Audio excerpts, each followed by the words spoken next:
आज के इस वीडियो में हम बात करेंगे कि किसी राज्य कर्मचारी की अगर पदोन्नति होती है और वो पदोन्नति ग्रहण नहीं करना चाहता किसी कारणवश, तो उसको किस प्रकार के आगामी जो एससीपी वगैरह है, उसमें किस प्रकार के लाभ और नुकसान होने वाले हैं, अर्थात जो प्रमोशन में फोरगो करते हैं, उनके किस प्रकार हानि होने वाली है, उन सभी बिंदुओं पर आज हम इस वीडियो में बात करेंगे।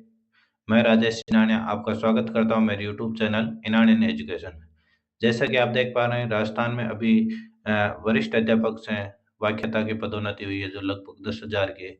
इसी प्रकार की पदोन्नतियाँ हर बार होती रहती है। आप किसी भी डिपार्टमेंट में हैं उसमें या आप शिक्षा विभाग में हैं तो वहाँ पर टीचर लेवल पर काफ़ी पदोन्नतियाँ होती रहती है। तो कई वजह से पदोन्नति ग्रहण करने में काफ़ी जो कर्मचारी हैं वो परित्याग कर देते हैं। ज़्यादातर आप शिक्षा विभाग में देखेंगे कि वो पदोन्नति परित्याग करते हैं क्योंकि उनको जो वित्तीय लाभ है वो पहले से मिल रहे होते हैं, इसलिए वो उस पदोन्नति को त्यागना चाहते हैं। तो इसी प्रकार के हम देखेंगे कि किस प्रकार अगर आप पदोन्नति को फ़ोरगो करते हैं, तो आपको कितना नुकसान हो सकता है। तो सबसे पहले हम देख लेते हैं कि पदोन्नति के जो फ़ोरगो हैं, अर्थात आप पदोन्नति परित्याग करते हैं, फ़ोरगो या परित्याग एक ही बात है, तो उसमें किस प्रकार की हानियाँ होंगी, वो आप देख सकते हैं। तो यहाँ पर लिखा है कि एक बार पदोन्नति का परित्याग करने पर अगले 2 वर्ष तक पदोन्नति में नाम नहीं आएगा।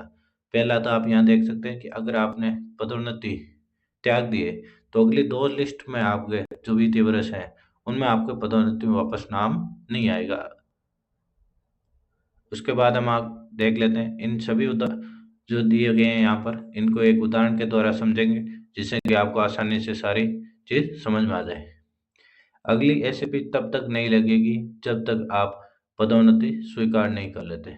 ये एक बड़ा बिंदु है।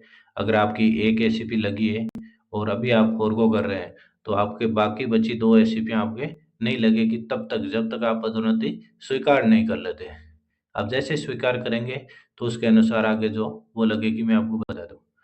अगला यहाँ पर है, अगर आपने 3 वर्ष बाद पदोन्नति स्वीकार की है, आपने पहली फॉरगो कर दी, अब दूसरी पदोन्नति 3 वर्ष बाद आपकी आएगी। अगर उसने आपको स्वीकार कर ली, तो आपकी जो अगली एसईपी है, वो आपके 3 साल बाद में लगेगी।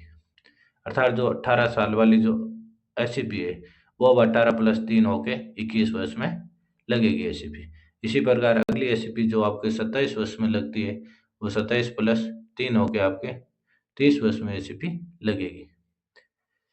अपने तो सभी साथी हैं, जो आपके साथ चल रहे हैं, अगर उन्हें योग्यता नहीं जुटाई है, तो आप उनसे पीछे छूट जाएँगे, क्योंकि उनके जो एससीपी है, वो निरंतर आपके 9, 27 9, 18 और 27 के हिसाब से लगती रहेगी। अब हम एक उदाहरण के द्वारा समझ लेते हैं, ताकि आपको अच्छी तरह से समझ में आ जाए।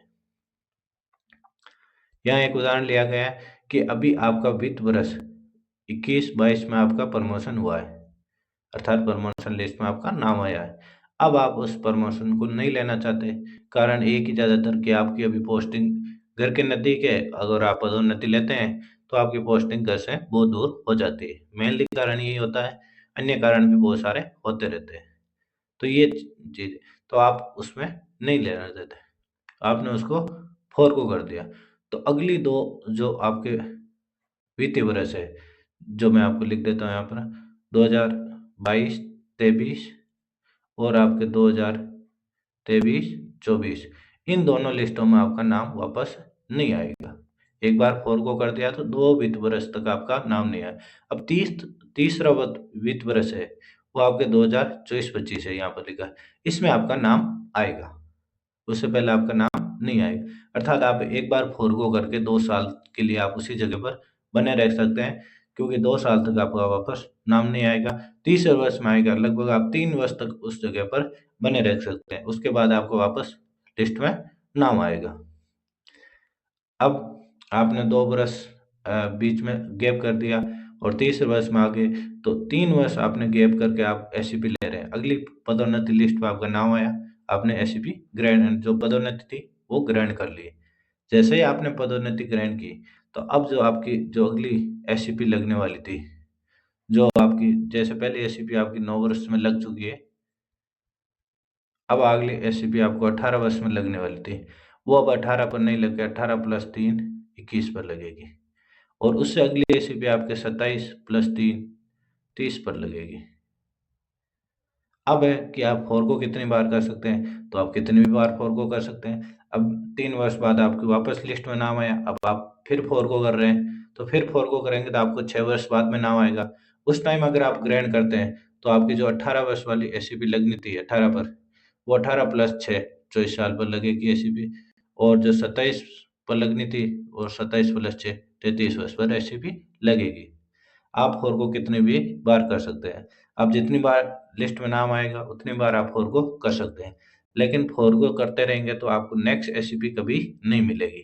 अर्थात आपको एक एसीपी मिल रखी है, तो उसके अलावा दूसरी और तीसरी एसीपी आपको कभी नहीं मिलेगी, जब तक आप फोरगो करते रहोगे। जैसे आप एसीपी जो प्रमोशन है, वो ग्रहण करोगे, तब आपको उसके हिसाब से जो गैप आपके फर्स्ट फोरगो और ग्रहण करने की तिथि अर्थात जॉइन करने की तिथि के बीच में जो ईयर आपके थे, उतनी आपकी एसएपी आगे बढ़ जाएगी। एसएपी जो आपको पता है कि ये निश्चित रूप से मिलने वाला प्रमोशन है, जो कि आपको लेट हो जाएगा।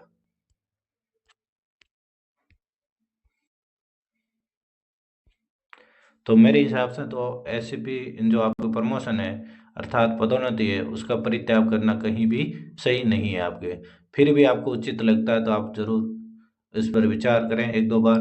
ये भी हो सकता है कि आप इस पोस्टिंग पर बने हैं अभी, 2 साल बाद में पोस्टिंग जब ट्रांसफ़र खोलेंगे तब आपको हो सकता है दूसरी जगह पे दें, तो आपको भी जाना पड़ा। सरकारी नौकरी में आपको दूर कभी भी जाना पड़ सकता है, तो आप इस डर से कि मैं अपने घर को छोड़ के नहीं जाऊँगा, उस वजह से आप ये जो आपको पदोन्नति मिल रही है, उसे आप परित्याग नहीं करें, क्योंकि इसका एक ही लाभ है जो मैंने आपको बताया था कि आपकी होम पोस्टिंग है और आप दूर पोस्टिंग के कारण आप ये एसीपी या जो आपके पदोन्नति है, उसको परित्याग नहीं क करें।